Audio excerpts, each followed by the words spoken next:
Boom shakalaka, potentially devastating weekend for Bitcoin coming up. Today's episode, we're going to talk about exactly where it's going, what is bringing it there, and where it is likely to go next. Stay tuned.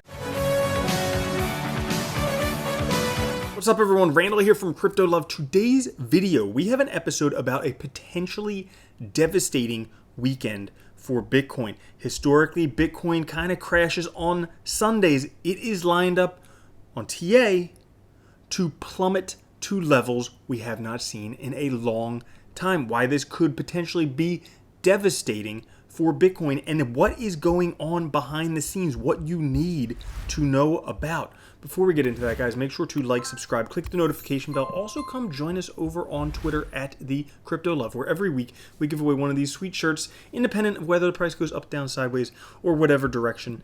And today's episode is sponsored by Altura, the next generation gaming NFT platform and marketplace built on the Binance Smart Chain. Altura is a smart contract platform that allows game developers and users to mint, distribute, and transact smart NFTs representing in-game items. Using their one-of-a-kind smart NFTs, game developers can create dynamic in-game NFT items whose properties change with gameplay. Imagine an NFT sword that dulls with each swing, or an NFT uniform that changes insignia for each new rank you achieve.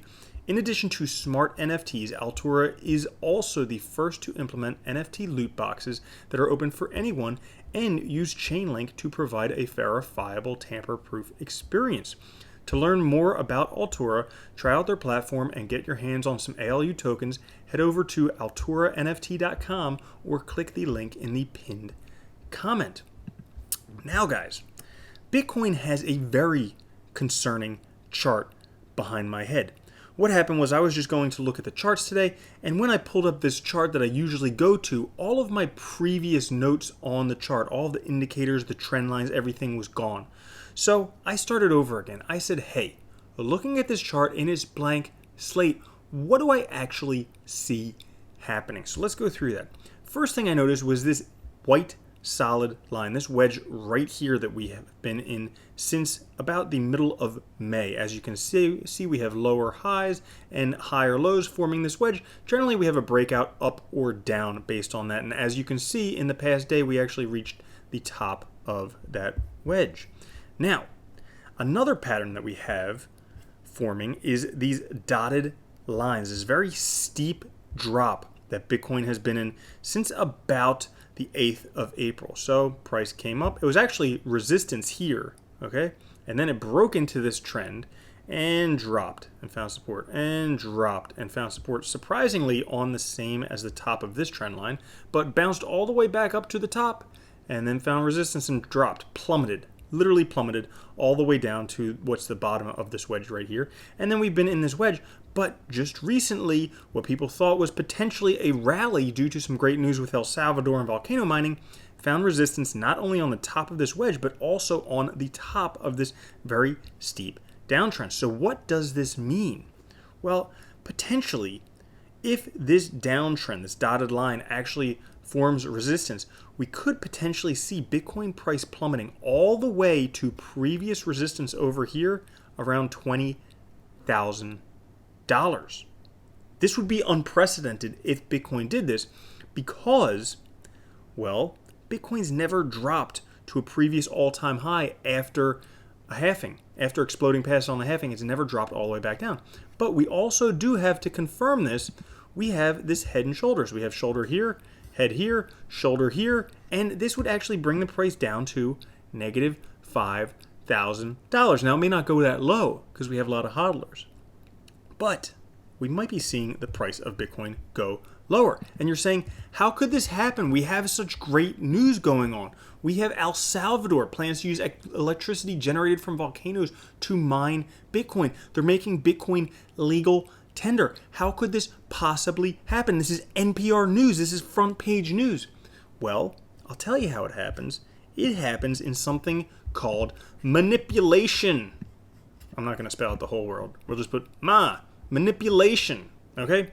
So, why manipulation? Well, we have Donald Trump calling Bitcoin a scam, denounces it for competing against the dollar. Yeah, they can't print Bitcoin like they print dollars. It's a scam. Okay, it's going to devalue the dollar because we can just print as many dollars as we want. So if one Bitcoin is always one Bitcoin, that means that one Bitcoin is going to be worth more and more dollars. It's a scam. But not only that, we have these very, very curious hacks. I made a whole video about it right here you could watch. Very, very curious. The 2 hacks in the past 2 weeks. The hackers want Bitcoin. Why on earth would they want Bitcoin? The most public blockchain out there. You can find out everything about it. If they were smart, if they were real criminals, they would probably request Zcash. You can get it on Coinbase, just like Bitcoin, but it's one of the most secure and private, anonymous cryptocurrencies, even according to Edward Snowden. Not only that, not to mention how the Fed recovered most of the Bitcoin stolen because they had the private key. I mean, how does that happen?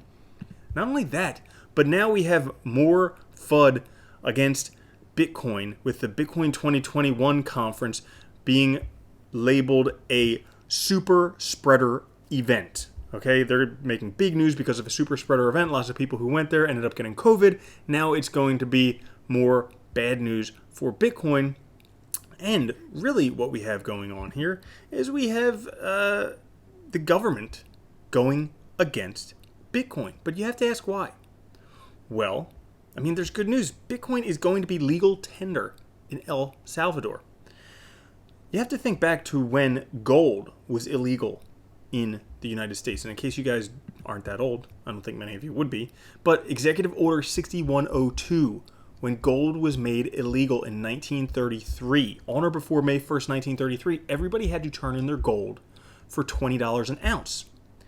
Now, once the government got all the gold, because if you didn't turn in your gold, you could have up to 5 ounces, but if you didn't turn into your gold, you would be charged $10,000 fine, which is equivalent to $1 million today, or 10 years in prison. So nobody wants that, okay? After the government collected all the gold at $20 an ounce, immediately afterwards, they posted the price at $35 an ounce, okay? So that's what happened there. Potentially, we could be seeing the same type of thing happening in the U.S., where they want to regulate all of Bitcoin. They want to have all of Bitcoin. They're going to FUD all over Bitcoin, buy it all back at bargain prices, while what is happening in the background, the rich list has accumulated over 80,000 Bitcoin since the May 19th crash. These guys are buying up more and more Bitcoin as the price goes down. As people panic sell, they're buying up more and more Bitcoin, making it less and less available, more and more scarce, because they know that eventually the price is going to crash. And then you see these guys are buddy with the government. And then once the government makes it illegal, buys it back at a super low price, then they'll pump the price to a super high price. And these guys will all be rich because they're buddy with the government anyways. But that's one theory. I mean, that's the conspiracy theory. The other theory is we just have combined effort FUD against Bitcoin right now because some people with a lot of money didn't get in early enough. And here's what I mean. Okay, the best time to buy Bitcoin is when it's in this blue or green area on the Bitcoin halving chart, or the Bitcoin rainbow price chart, the blue or green area. A lot of rich people missed the boat. Think Ray Dalio, think Elon Musk, think Carl Icahn, think pretty much every other rich person who was holding gold or US dollars or anything else that missed the Bitcoin wave. Okay, they missed it. They saw the price going up. So they coordinated a complete FUD effort to tank the price as low as possible, make people as scared as possible about Bitcoin so that they could buy the price back up in this great area because they know that it's going to go up higher. And I think what potentially could be happening here is we're having these waves. So we had a peak here in 2017, but then we had a wave here in 2019, a wave here in 2021. Potentially, we're going to have a wave that'll hit into the red area in 2022, 2023, when Bitcoin will be around $300,000 per Bitcoin. And then we'll have a massive peak in most likely 2025. So that's potentially what Bitcoin could be heading to do. So I would just say, guys, keep an eye out for what's going on this weekend. It is poised to be a crazy weekend for Bitcoin. If you take a look at this downtrend, if we can't break above here, Bitcoin really needs to break to the $39,000 area. If it can break out of there, then that would be good. 39,000 plus, we're good. If it doesn't, if it starts heading south again, we would be completing this head and shoulders once again, and that would be bad for Bitcoin. So guys, if you did enjoy that, make sure to like, subscribe, click the notification bell. Also, come join us over on Twitter at @TheCryptoLove. I will catch you guys later. Have a good one. Peace.